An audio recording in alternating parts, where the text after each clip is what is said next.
गरुड़ पुराण सभी महापुराणों में सबसे ज्यादा इंटरेस्टिंग पुराण है, क्योंकि सभी पुराण हमें हमारे जीवन काल में होने वाली घटनाओं के बारे में बताते हैं।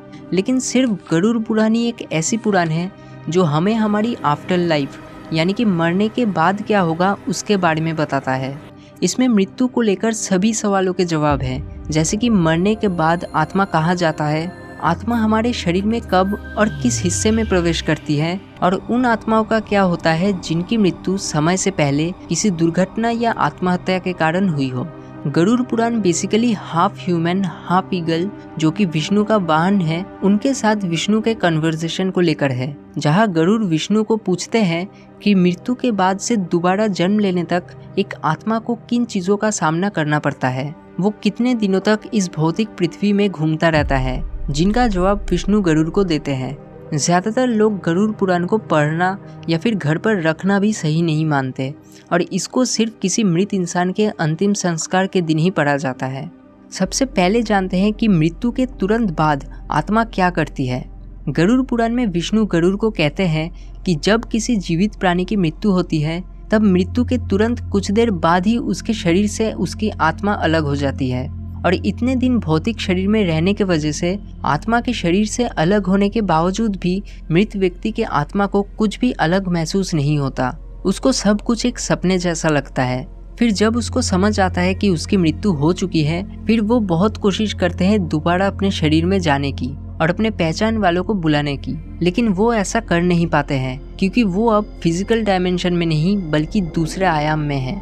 इसके कुछ समय बाद ही उसको अपने पूरे जीवन में किए अच्छे और बुरे कर्म एक फ्लैशबैक की तरह दिखने लगते हैं, और इस फ्लैशबैक के खत्म होने के बाद वो वापस अपने शरीर के पास आ जाता है। फिर वो अपने कर्म के अनुसार 3, 10, 13 या 40 दिनों तक उसी डायमेंशन में रहकर इस भौतिक दुनिया में घूमता रहता है, जिसके बाद उसको अपने कर्म के अनुसार स्वर्ग या नर्क जाना पड़ता है।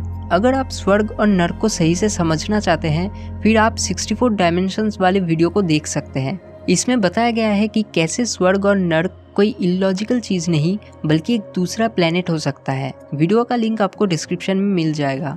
स्वर्ग और नर्क में रहकर अपने अच्छे और बुरे कर्म के फलों को भोगने के बाद आत्मा दोबारा पृथ्वी में इंसान या अन्य प्राणी बनकर जन्म लेता है।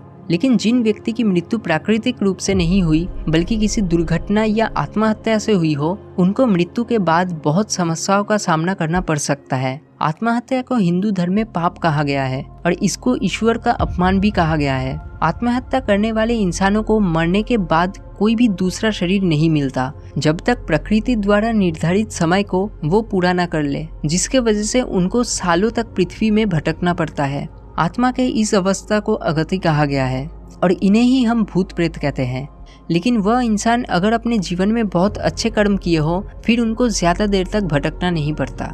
गरुड़ पुराण में ये भी बताया गया है कि एक मृत इंसान के शरीर को कभी भी अकेला नहीं छोड़ना चाहिए, क्योंकि मृत्यु के बाद शरीर आत्मा से अलग हो जाता है, इसलिए कोई भी आसपास भटकने वाली आत्मा उसमें प्रवेश कर सकती है, और मृत इंसान के शरीर को अकेला छोड़ने पर उसको कोई भी पशु आकर खा भी सकता है।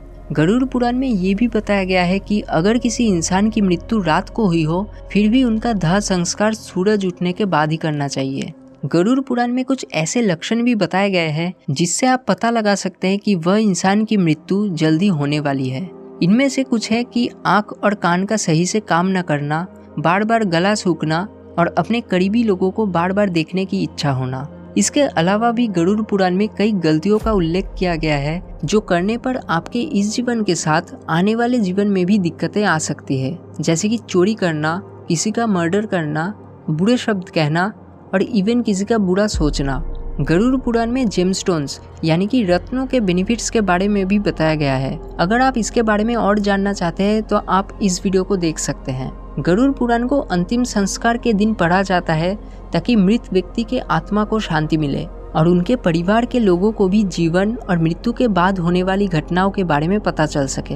अब कुछ लोगों के दिमाग में ऐसा ख्याल आ सकता है कि क्या गरुड़ पुराण में बताई गई बातें सच है? मृत्यु के बाद क्या होगा उसके बारे में तो नहीं कह सकते, लेकिन गरुड़ पुराण में मेंशन्ड 2 ऐसी चीजें हैं जो 100% साइंटिफिक है, जिसमें सबसे पहला है कि क्या गरुड़ जैसा क्रिएचर का होना असल में पॉसिबल है या फिर ये काल्पनिक है। दरअसल गरुड़ जैसे क्रिएचर का होना एक्चुअली पॉसिबल हो सकता है और ऐसे क्रिएचर्स आज भी एग्जिस्ट करते हैं और इनको बनाया जाता है जेनेटिक इंजीनियरिंग के माध्यम से। जेनेटिक इंजीनियरिंग के हेल्प से आप किसी भी पशु के जीन और उसके डीएनए में बदलाव ला सकते हैं। जैसे कि 2007 में एक साउथ कोरियन साइंटिस्ट ने एक कैट के डीएनए में बदलाव करके एक ऐसा कैट बनाया जो अंधेरे में ग्लो करता है। और ऐसा करने के लिए उन्होंने सबसे पहले उस बिल्ली के स्किन सेल्स लिए, फिर एक वायरस के हेल्प से उसमें एक ऐसा प्रोटीन डाल दिया जो अंधेरे में ग्लो करता है, और फिर उसको वापस बिल्ली के एग में इम्प्लांट कर दिया, जिसके बाद उस बिल्ली के बच्चे का स्किन अंधेरे में चमकने लगा। ताइवान में भी ऐसे सिमिलर ग्लोइंग पिग्स बनाए गए थे और ऐसे कई सारे एनिमल्स हैं जो दो अलग एनिमल्स के हाइब्रिड या फिर उनको जेनेटिकली मॉडिफाई करके बनाया गया है, जैसे कि लाइगर, टाइगॉन और जोंकी, और ऐसे कई एग्जाम्पल्स हैं। और सिमिलरली हम आधा इंसान और आधा ईगल भी शायद बना सकते हैं, लेकिन अभी के लिए किसी भी इंसान के ऊपर जेनेटिक इंजीनियरिंग करना और इस पर एक्सपेरिमेंट करना इलीगल है एथिकल रीजंस के वजह से। अब दूसरा चीज़ जो पूरे तरीके से साइंटिफिक है कि जन्म से पहले एक बच्चे का शरीर कैसे डेवलप होता है। गरुड़ पुराण में क्लियरली बताया गया है कि पहले से लेकर 5वें दिन में एक लंप का फॉर्मेशन होता है, जो फिर गोल एक स्ट्रक्चर में बदल जाता है, जिसको साइंस की भाषा में ब्लास्टोसिस्ट कहते हैं। लगभग 1 महीने के बाद उसका सिर, 3 महीने के बाद बाकी ऑर्गन्स फॉर्म होते हैं और लगभग 7 महीने के बाद उसमें कॉन्शियसनेस आता है। और अगर इतना भी साइंटिफिक चीज़ हमें इस प्राचीन ग्रंथ में देखने को मिलता है, फिर भी ये बहुत ही बड़ी बात है, क्योंकि वेस्टर्न साइंस को बस 100 साल ही हुए हैं इन चीज़ को खोजे हुए। और अगर ये 2 चीज़ सही है, फिर बाकी के चीज़ भी सही हो सकते हैं। ये वीडियो अगर आपको अच्छा लगा तो इसे लाइक और शेयर करना, और ऐसे वीडियोज़ और देखने के लिए इस चैनल को सब्सक्राइब करना।